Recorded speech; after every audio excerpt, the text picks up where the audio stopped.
Olá, pessoal, tudo bem? Aqui quem fala é a professora Amanda. E na aula de língua portuguesa dessa semana, nós teremos 3 momentos. O primeiro momento é esse vídeo, onde vocês farão a retomada e o aprofundamento das habilidades do quarto bimestre, as habilidades essenciais. E, como habilidades essenciais, são as coisas mais importantes que vocês devem saber fazer no quarto bimestre. É óbvio que a gente tenta desenvolver outras habilidades, mas essas são as habilidades fundamentais e é por isso que nós vamos retomá-las agora, tá? As habilidades são essas aqui. Identificar o valor expressivo da metáfora e da metonímia na construção coesiva de um texto, ou seja, é vocês saberem localizar, né, saber a função da metáfora e da metonímia no texto, o que elas causam, qual o efeito que elas têm, tá bom? Depois, confrontar um texto produzido antes do século XX com outros textos, opiniões e informações, posicionando-se criticamente, levando em conta os diferentes modos de ver o mundo presente. Então, nós vamos fazer aí a leitura de textos, onde vocês possam fazer esse comparativo com o que acontecia antes do século XX e o que acontece agora, e sabendo levar em conta esse tipo de informação, tá bom? E, por último, organizar adequadamente os parágrafos de um texto, visando a atingir a proposta enunciativa. Então, é vocês saberem organizar o texto, saber como organizar o seu texto para que o seu leitor consiga entender a sua mensagem que você quer passar, tá? Nessa aula especificamente por vídeo, nessa videoaula, nós vamos trabalhar especificamente a segunda habilidade, que é confrontar um texto produzido antes do século XX com outros textos, tá bom? Com um texto mais recente. As outras duas habilidades nós vamos utilizá-las nos exercícios que eu vou enviar no grupo de vocês, né, através do formulário. Então, fiquem atentos e não deixem de fazer a atividade. Vamos lá. Nós faremos a leitura e a interpretação de 2 poemas. O primeiro é o poema Via Láctea, do escritor parnasiano Olavo Bilac. Ele é um escritor brasileiro da época do parnasianismo. E o segundo é uma paródia do poema Via Láctea, feita pelo escritor Irineu Volpato, também um escritor brasileiro, mas escritor contemporâneo. Acompanhem a leitura e prestem bastante atenção para que vocês possam compreendê-los. O primeiro é o texto Via Láctea, o poema Via Láctea, do Olavo Bilac. Então vamos lá. Ora, direis ouvir estrelas, certo? Perdeste o senso, e eu vos direi, no entanto, que para ouvi-las, muitas vezes desperto, e abro as janelas, pálido de espanto. E conversamos toda a noite, enquanto a Via Láctea, como um palho aberto, cintila, e ao vir do sol, saudoso e em pranto, ainda as procuro pelo céu deserto. Direis agora, tresloucado amigo, que conversas com elas, que sentido tem o que dizem quando estão contigo? E eu vos direi: amai para entendê-las, pois só quem ama pode ter ouvido capaz de ouvir e de entender estrelas. Então, nós temos aqui esse poema chamado Via Láctea, que traz para a gente a conversa entre 2 amigos. E esses 2 amigos, ou 2 conhecidos, né, como a gente pode dizer, são são 2 pessoas diferentes. Um diz ouvir estrelas e o outro acha que o amigo ficou maluco. Então, nós temos aqui, né? Ora, direis ouvir estrelas, certo? Perdeste o senso. Então, você está falando que você escuta estrela, você só pode ser maluco. E aí ele responde que, para ouvi-las, ele muitas vezes acorda, abre a janela e fica, nossa, né, pálido de espanto. E ele diz que eles conversam a noite toda, enquanto a Via Láctea, como um palho aberto, cintila. E ao vir do sol saudoso e em pranto, ainda as procuro pelo céu deserto. Então, quando vai amanhecendo, ele ainda fica lá, vendo se ele encontra uma outra estrela perdida. E ele diz, né? Amigo, que conversa com elas, que sentido tem o que dizem quando estão contigo? O que a estrela fala com você, já que vocês ficam conversando, né? É isso que ele fala. E aí ele fala assim: eu vos direi, amai para entendê-las, pois só quem ama pode ter ouvido capaz de ouvir e de entender estrelas. Então não é qualquer um que vai entender as estrelas, é só quem ama, tá bom? Então este aí é o poema Via Láctea do Olavo Bilac, que foi um escritor parnasiano. E a gente pode perceber características do parnasianismo neste poema, como, por exemplo, o fato do formato dele ser esse formato clássico em soneto, ó. duas estrofes de 4 versos. Ó, 1, 2, 3, 4, primeira estrofe, 1, 2, 3, 4, segunda estrofe, e duas estrofes de 3 versos, ó, 1, 2, 3, 1, 2, 3. Tá? Esse é o formato clássico. Além disso, há uma outra coisa de clássico nesse poema, que é o formato que a gente chama, né, de ABAB, né, ó, certo, desperto, entanto, espanto, tá? Então, a gente poderia dizer assim, ó, AABB, AABB. As rimas, elas conversam entre si, tá bom? Ela foi feito assim de propósito. Esse poema foi feito assim de propósito. É um formato muito clássico. E o parnasianismo buscava esses moldes clássicos, mas nós vamos falar disso já já.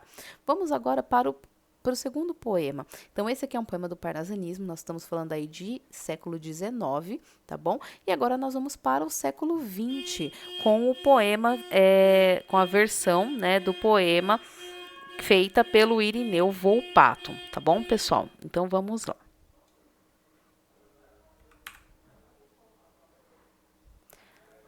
Ó, meu doce bilac das estrelas, os basbaque d'hoje rastaqueiras só entendem pacóvios de novelas, que lhes fartem a alma tão besteiras. Que senso perante as telas. Alguém sequer pondera as baboseiras das histórias chinfrins dessas novelas, mal compostas, insossas, revezeiras? Que diálogo pode o espectador, plantado frente ao ecrã televisor? Acaso acudiriam essas novelas? A virem-se balanço com a vida? Ah, meu caro Bilac, má pedida seria dizer a essa ralé de estrelas.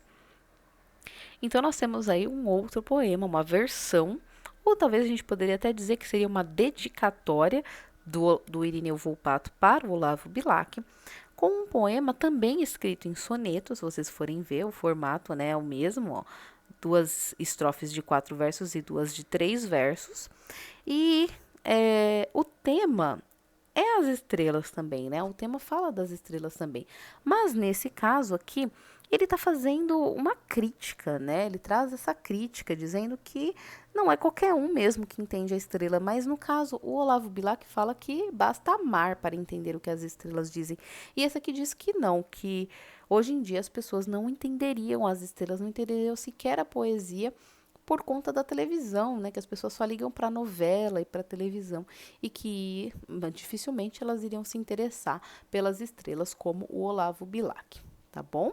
Nós vamos falar um pouco disso nos exercícios, então eu não vou explicar tudo, porque senão vocês vão, né, pegar a resposta logo de cara. Eu quero que vocês raciocinem, parem para pensar, põem os miolos aí para esquentar um pouquinho, né? Mas o que eu posso dizer para vocês é que esse escritor é um escritor que a gente chama de contemporâneo, tá? Ele é da nossa época.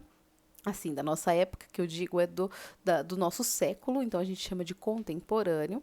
E a forma de escrever, apesar de ser também bastante culta, bastante trabalhada, né, rebuscada, a gente pode até dizer, ela não é exatamente como a do Olavo Bilac, que era um poeta parnasiano, que intencionalmente queria uma linguagem mais formal. Podemos dizer que o Irineu Volpato se inspirou no Olavo Bilac com a sua linguagem um pouco mais clássica, porque a intenção talvez fosse essa mesmo, mas ele é um escritor contemporâneo e o tema é diferente, porque na época que o Olavo Bilac escreveu, não existia nada de televisão, nem de novela, né?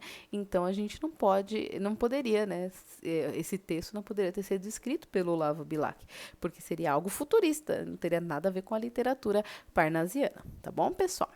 Então vamos lá. Poesia. Ambos os textos são poemas. Nos poemas, o texto é escrito em versos, ou seja, linha por linha, e separado em estrofes, tá? Estrofes são um conjunto de versos.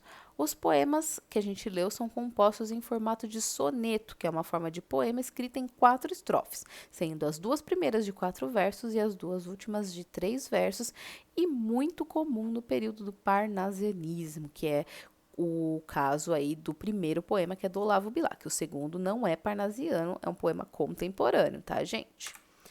Então, vamos falar um pouquinho do Olavo Bilac. O Olavo Bilac foi um escritor brasileiro.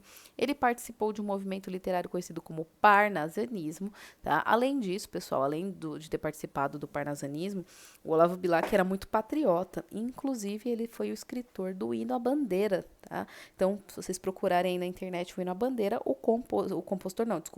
o letrista, quem escreveu o poema foi o Olavo Bilac.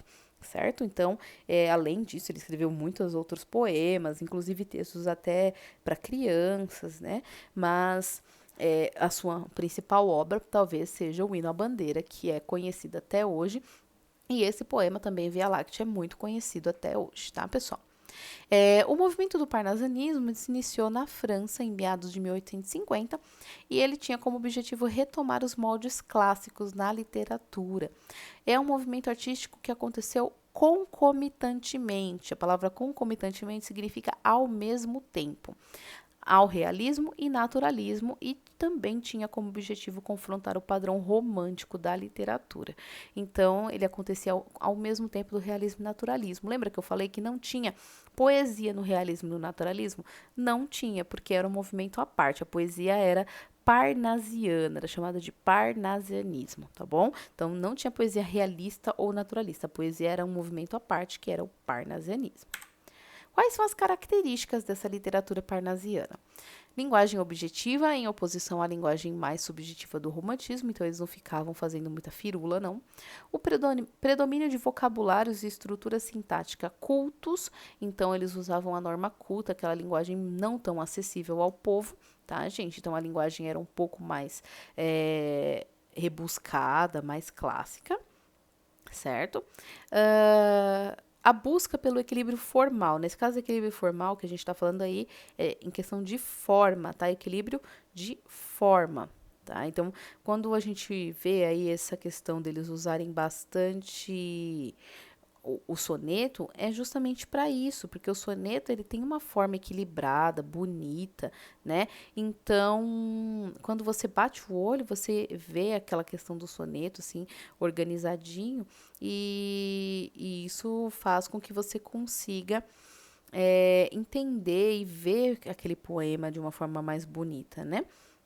Então, o texto em soneto faz parte de uma característica muito marcante do parnasianismo. E aí, né, predileção pelo soneto. Os temas, né, paganismo greco-latino em oposição ao cristianismo e ao misticismo do simbolismo, então eles usavam muito a questão de voltar aos deuses pagãos, tá? Retomada dos elementos da tradição clássica, então o soneto, os formatos assim parecidos com a epopeia, os textos épicos, materialismo e racionalismo, então eles são muito da matéria e da razão, contenção de sentimentos em oposição à externalização amorosa romântica, então eles não são assim de ficar fazendo aquele poema com muito sentimento, falando para a mulher amada que ele não aguenta viver sem ela, esse tipo de coisa não é comum no parnasianismo. E a busca da arte pela arte, então a beleza pela beleza, o poema tem que ser bonito porque ele tem que ser bonito, porque poesia tem que ser assim, não porque eu quero, né, retratar meus sentimentos, não, tá bom? É isso. Isso era o parnasianismo. Ele foi muito criticado, principalmente pelos modernistas, né, que vieram depois e não gostavam muito desse pessoal, não, porque eles achavam que a arte não devia ser só bela, mas tinha que ter outros significados. E não era bem isso que os parnasianos pensavam, tá, gente? Agora vamos falar do nosso contemporâneo, Irineu Volpato. Ele nasceu em 1933 em Piracicaba, São Paulo. Ele é poeta, ensaísta, tradutor, petroleiro e diplomado em administração. É um cara multitarefas, né? Autor de poemas, textos em prosa e responsável por tradução de várias obras em vários idiomas. Além disso, muito inteligente. E ele está vivo atualmente no interior de São Paulo, em Piracicaba. É considerado, então, um autor contemporâneo. Por que eu trouxe esse autor? Além desse poema maravilhoso que ele escreveu e que tem tudo a ver com o Olavo Bilac, né, que faz esse diálogo, essa intertextualidade com o Olavo Bilac, nós temos essa comparação, né, do texto do século de antes do século XX, no caso do século XIX, com um texto do século XX, que é o caso aí do texto do Irineu Volpato, tá bom, pessoal? Então, nós conseguimos traçar esse paralelo entre os dois textos e os dois autores, certo? Agora é sua vez. Depois de ler e interpretar os textos desse vídeo, responda ao questionário enviado por mim lá no grupo de sua turma. Lembre-se de que cada atividade vale nota e presença, e caso tenha alguma dúvida, entre em contato comigo pelo WhatsApp. Então, pessoal, caso vocês queiram e precisem, pode assistir o vídeo mais de uma vez, ou se vocês preferirem, entrem em contato comigo para tirar dúvida, tá bom? O formulário estará disponível no roteiro e lá no link do grupo de vocês também. E respondam com bastante atenção, pois esse é um dos últimos do bimestre, tá, gente? É uma tarefa que vale pontuação e é muito importante, porque além disso ainda vale a presença, tá bom? Qualquer coisa podem me chamar e, por favor, deixem seu comentário para eu saber que vocês assistiram até aqui. Muito obrigada por assistirem. Um beijo e até semana que vem. Tchau, tchau!